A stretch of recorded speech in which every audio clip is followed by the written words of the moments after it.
गलवान घाटी में भारत और चीन के सैनिकों के बीच हाल ही में हिंसक झड़प पर प्रधानमंत्री नरेंद्र मोदी के बयान को लेकर AIMIM के अध्यक्ष ओवैसी ने सवाल खड़े किए हैं। ओवैसी ने एक के बाद एक किए गए कई ट्वीट में प्रधानमंत्री नरेंद्र मोदी को घेरा है। एक ट्वीट में उन्होंने कहा, प्रधानमंत्री नरेंद्र मोदी के मुताबिक भारत का एक भी हिस्सा चीन के कब्जे में नहीं है, इसलिए मेरे कुछ सवाल हैं। हमारे 20 सैनिक क्यों मारे गए? अगर भारतीय सेना ने चीनी सेना के जवानों को भगाने की कोशिश नहीं की। किसी भी प्रधानमंत्री को हक नहीं है कि वे भारतीय भूभाग को बिना संसद की मंजूरी के किसी को दान में दे दें। एयर वाइस मार्शल रिटायर्ड बहादुर मनमोहन का दावा है कि गलवान इलाका हमेशा से LAC के भारतीय साइड की ओर रहा है। चीन के लोग दावा कर रहे हैं कि गलवान घाटी उनकी है।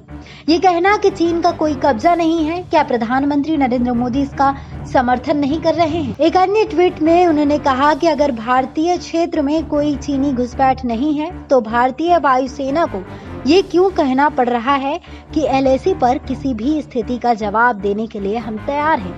वैसे ने कहा कि ये काफी भ्रमात्मक है कि प्रधानमंत्री नरेंद्र मोदी और विदेश मंत्री S जयशंकर के बयान एक दूसरे के विरोधाभासी हैं।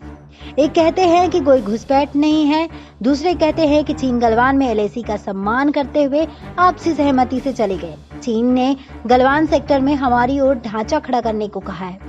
प्रधानमंत्री नरेंद्र मोदी से सवाल पूछते हुए ओवैसी ने कहा कि क्या पेट्रोल पॉइंट 14 गलवान घाटी अब भी चीनी कब्जे में है, जहां हमारे 20 सैनिक मारे गए हैं। पेंगोंग त्सो झील की स्थिति कैसी है? ज्यादातर हिस्सा भारत का है। एक अन्य ट्वीट में ओवैसी ने केंद्र सरकार से सवाल पूछा है कि क्या आप अधिकारी मैप जारी करेंगे जिसमें पेंगोंग त्सो झील का कितना हिस्सा गलवान घाटी में हमारे हिस्से में है।